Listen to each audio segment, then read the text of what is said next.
Not to be broadcast is brought to you by vibe.ng.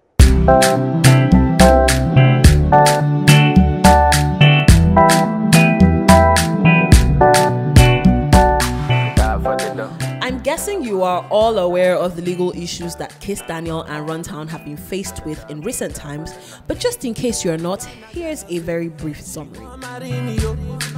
Runtown signed to Eric Mani in 2014, and barely 2 years later, the engagement became full of complaints, like Eric Mani not giving Runtown his 35% revenue cut due to him, amongst other issues. Runtown has previously mentioned that his life had been on the line on a number of occasions, particularly when Eric Mani boss Okodili Omenyora pulled a gun on him. Runtown was sued by the label for a couple of millions back in 2016, but the case was said to be settled and things returned to normal until recently.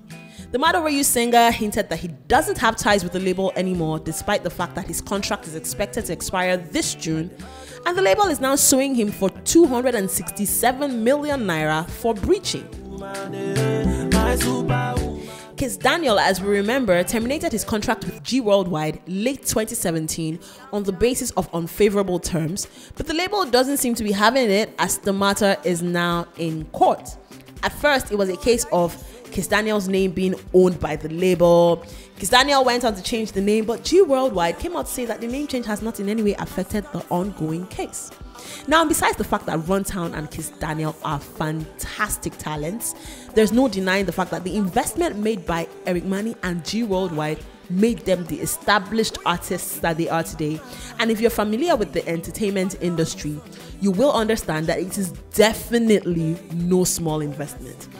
Runtown even had some clout before he joined Eric Mani, so it can be argued that just maybe he would have still floated without Eric Mani, but G Worldwide practically broke Kizz Daniel from the onset. If we're being honest, it might take a while for G Worldwide and Eric Mani to come by artists like Kizz Daniel and Runtown in a long time, and it is for this reason that the labels are likely to go to any end to make sure that they frustrate the effort of these artists.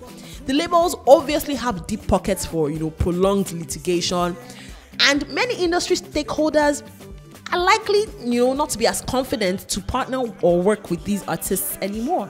There are high chances that Runtown had a lot of opportunities come his way after Madorayu, for instance, but he probably could not take advantage of them because of his label issues. We cannot overemphasize the fact that artists must think long-term before jumping into any contractual engagement with any label or any sponsor. You need to ask questions. Is the sponsor really interested in the business of music, or are they just trying to gain, social popularity? Is the sponsor merely using the label as a front to cover up their other businesses? Will the sponsor be open to tweaking the contract while it is still in view?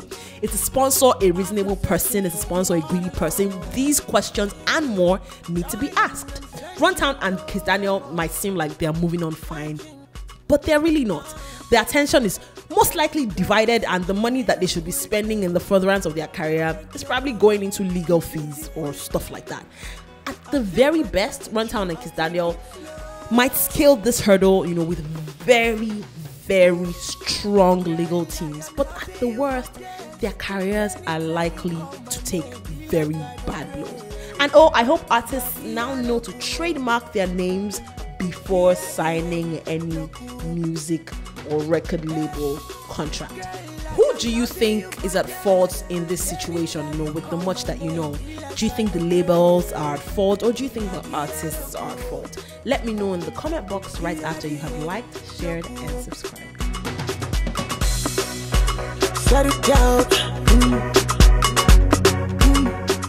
For more sizzling gist and interesting trends, kindly follow us across all our social media platforms on vibe.ng.